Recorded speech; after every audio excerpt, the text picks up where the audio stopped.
Il n'y a aucun sans-papier qui a une place dans une société évoluée. Non, ils n'ont pas leur place en Belgique vu qu'ils sont sans papier. Nous devons être solidaires par rapport à certaines situations qui se passent dans le monde et qui ne sont pas adressées. On va bien aider dans les autres pays, pourquoi on n'aiderait pas les gens qui arrivent chez nous et leur donner un confort minimum? Tout le monde y a droit, on est des êtres humains, pas des bêtes. Le sans-papier n'a pas sa place, il est rejeté par la société. Si on prend un exemple, si on est en café et quelqu'un te demande d'où viens-tu? Est-ce que tu es sans papier? Tu vas répondre quoi? Tu vas être caché comme ça. Mais on voit que le sans-papier n'est pas accepté par la société.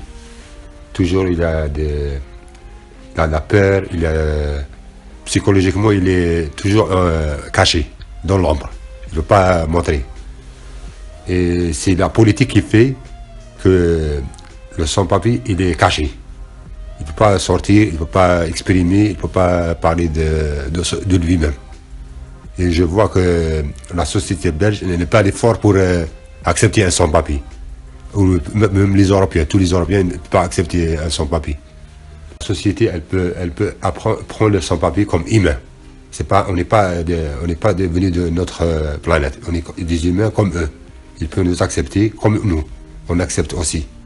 Si tu vas, par exemple, en Afrique, on peut accepter un Européen. Même s'il a passé papier là-bas, on peut accepter. Ça, comme humain. Il y a dans l'Europe les droits humains. Pourquoi on n'accepte pas un sans-papier? On ne donne pas les droits. C'est ça que je veux dire.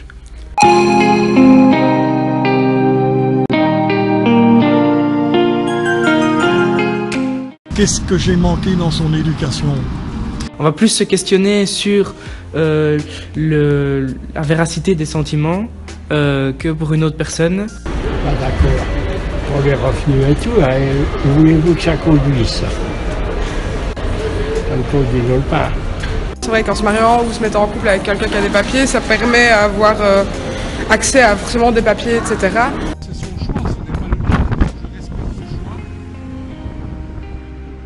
choix. Bah, si ça se passait bien, je serais contente pour eux.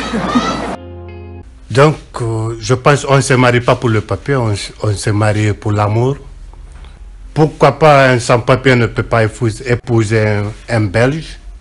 Je pense que ça n'a rien à voir avec le papier. C'est comme une mère qui va avoir un enfant, il ne va pas choisir l'enfant qu'il va avoir dans son ventre. Donc là, c'est Dieu qui décide. Donc le papier, c'est pour formalité, ça n'a rien à voir avec l'amour. Donc l'amour, mariage, ça vient de cœur, ça ne vient pas le papier. Moi, l'important, c'est pas la famille. L'important, c'est la fille qui m'aime. Est-ce que si elle m'aime, je l'aime? Moi, c'est tout ce qui m'importe. C'est pas la famille, sa famille que je vais épouser. Donc l'important, c'est épouser la personne que tu aimes, c'est pas la famille. Ça n'a rien à voir belge ou chinois ou quoi. Donc si tu l'aimes pas, faut pas l'épouser. Parce que moi, si c'est ma fille, si elle aime la personne, je m'en fous. C'est comme un Belge qui vient chez nous, on ne demande même pas le papier. Il est bienvenu, il épouse la personne qu'il veut. Donc pourquoi pas nous, on ne peut pas épouser parce qu'on n'a pas de papier. Mais on n'a pas de papier, mais on a le cœur. C'est le cœur qui a choisi.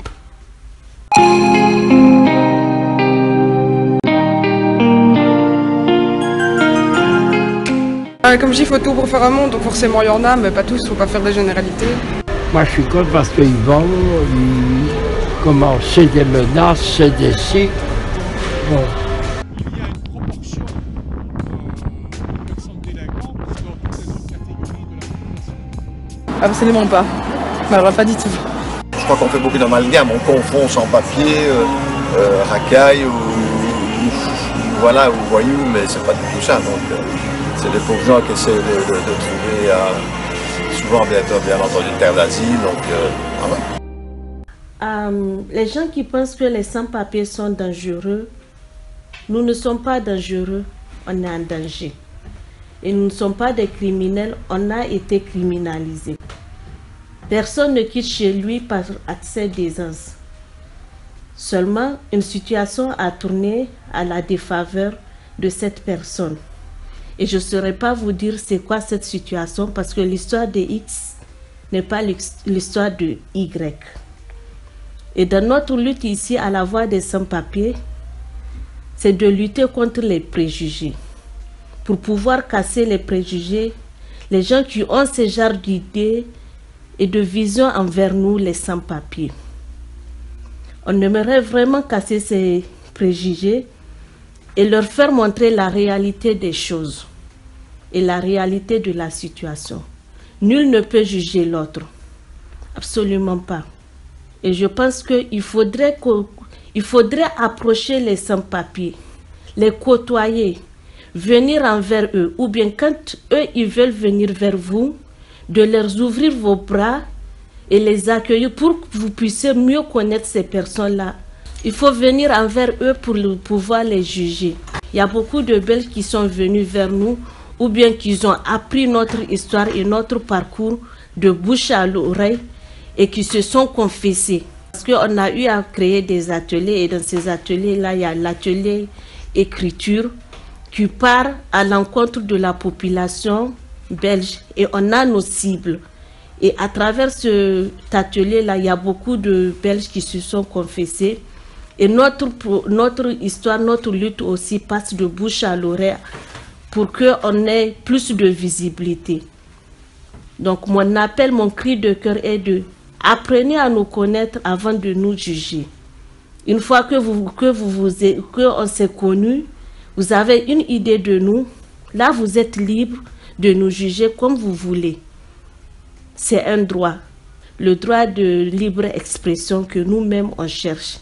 Notre lutte se poursuit encore à l'obtention de la liberté et à l'obtention de la dignité aussi.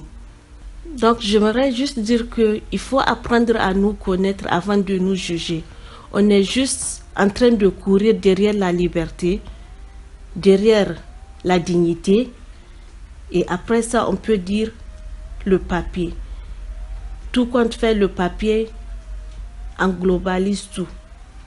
Parce que ici c'est un pays que si tu n'as pas le papier, tu n'as pas droit à l'amour, tu n'as pas droit de travailler, tu n'as pas droit de fonder une famille. Ça veut dire que tu es enclavé dans un monde que tu ne sais pas quelle porte ou bien quelle fenêtre tu vas prendre pour t'en sortir. On aimerait juste croire qu'un jour, le meilleur reste à venir dans nos vies, car l'espérance est le soutien du malheureux.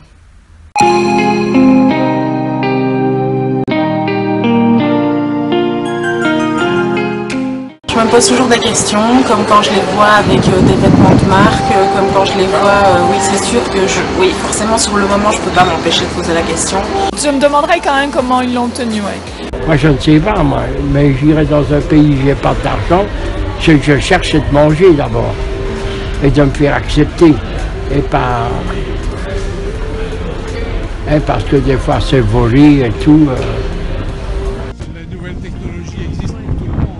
Ils débarquent ici et c'est pas parce qu'ils n'ont pas de papier qu'ils sont obligés de vivre comme de moins que rien. Ils ont le droit, tout comme nous, d'avoir des téléphones, tout comme nous, d'avoir un boulot et tout ce qui va avec. Ouais. Ah ben qu'ils ont le droit de communiquer comme tout le monde, hein. Puis ils ne doivent pas, c'est pas parce qu'ils sont sans papier qu'ils sont archi pauvres et démunis de tout. Hein.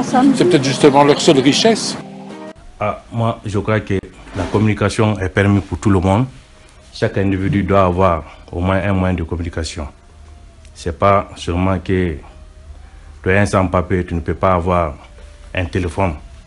Ça, c'est inadmissible, quoi.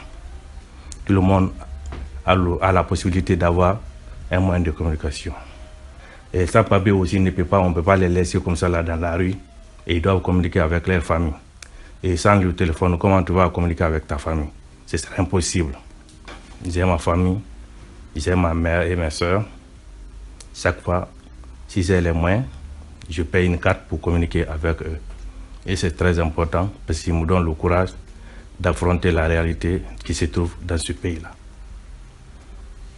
C'est très difficile et on se bat et on va continuer à se battre jusqu'à avoir le papier.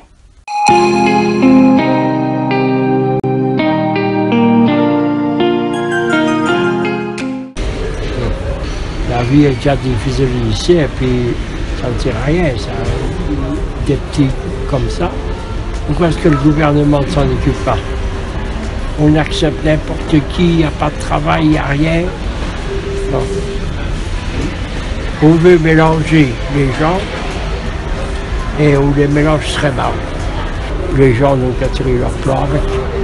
Il y a une sorte de on sait mais on va rien faire qui est ambiant et je fais partie de ça. J'exerce mes responsabilités comme bourgmestre et comme citoyen, ça ne m'empêche pas d'avoir également mes opinions. Ça on l'a fait. On l'a fait il n'y a pas longtemps, on a des amis qui sont dans une ASBL. Ils parrainent un Syrien, il avait besoin de vêtements donc on a donné des trucs de mon amoureux. On trouve les aides mais pas assez. On a encore beaucoup de trucs à besoin. Par exemple les produits pour laver les habits, les savons. Et puis il y a encore les problèmes comment on dit, des habits. Vous voyez, il fait froid, mais c'est pas tout le monde qui a les vestes à porter. Donc, franchement, c'est pas du tout facile. Si on trouve quelque chose, on essaye de se débrouiller pour partager un peu. Donc, c'est ça, c'est ce qu'on fait. On n'a pas choisi d'être sans papier. On a besoin d'aide avec des gens qui sont de bon cœur. Parce que ça peut vous arriver et ça peut arriver l'un de vos familles. Nous aussi, on a des familles. On n'a pas choisi de vivre ici. Je pense le choix de chaque humain, c'est de vivre dans son pays et vivre avec sa famille. Mais si on est là, c'est pour se sauver. Donc là, ce qu'on mange ici, c'est ceux qui sont c'est le don de bons citoyens. Les gens qui ont de cœur, les gens qui disent que chaque personne a le droit de vivre. Parce que même ici, même les animaux ont le droit de vivre. Donc on est là, c'est pas l'État qui vient de nous aider, c'est vous. Parce que ça peut vous arriver, ça peut arriver l'un de vos familles, ça peut arriver l'un de vos amis. Donc on a besoin de vous. Voilà, on est là. C'est pas facile, ça fait 8 ans que je suis sans papier. Mais je n'ai jamais volé personne. C'est pas parce qu'on ne veut pas travailler ou on ne veut pas faire rien. Non, c'est parce que l'État ne nous permet pas de faire.